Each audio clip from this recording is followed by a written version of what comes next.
یہ مکی صورت ہے اور قرآن کی 109 نمبر سورہ ہے۔ اس کی پہلی ہی آیت کے لفظ کافرون کو اس سورہ کا نام قرار دیا گیا ہے۔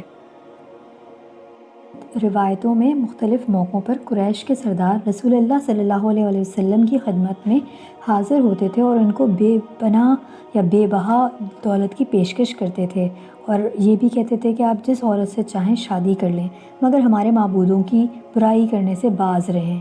دوسری روایتوں میں ہے کہ ایک سال آپ ہمارے معبود لات و عزیٰ کی عبادت کریں اور ایک سال ہم آپ کے معبود کی عبادت کریں گے۔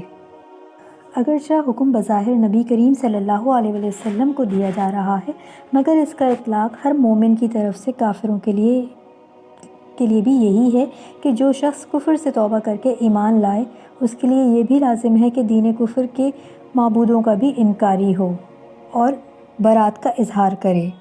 سورہ میں کافر کا لفظ کوئی بری بات کے طور پر نہیں آیا بلکہ کافر جو ہے وہ انکار کرنے والے کو کہتے ہیں عربی زبان میں، اور جبکہ مومن ماننے والے کو کہتے ہیں، سر تسلیم خم کرنے والے کو کہتے ہیں۔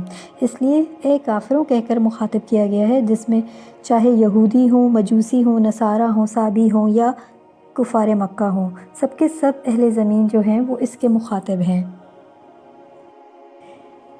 اے نبی صلی اللہ علیہ وآلہ وسلم، آپ کہہ دیجئے ان کافروں کو کہ میں ان کی عبادت نہیں کرتا جن کی تم عبادت کرتے ہو اور نہ تم اس کی عبادت کرنے والے ہو جس کی میں عبادت کرتا ہوں۔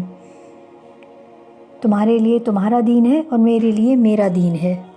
انس رضی اللہ تعالیٰ عنہ کہتے ہیں کہ رسول اللہ صلی اللہ علیہ وسلم نے حضرت معاذ بن جبل سے فرمایا کہ سوتے وقت قل یا ایھا الکافرون پڑھ لیا کرو، یہ شرک سے برات ہے۔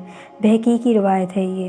حضرت عبداللہ بن عمر روایت کرتے ہیں کہ میں نے بارہا حضور اکرم صلی اللہ علیہ وسلم کو فجر کی نماز سے پہلے اور مغرب کی نماز کے بعد کی 2 رکعتوں میں سورہ کافرون اور سورہ اخلاص پڑھتے ہوئے دیکھا تھا۔ مسند احمد کی روایت ہے۔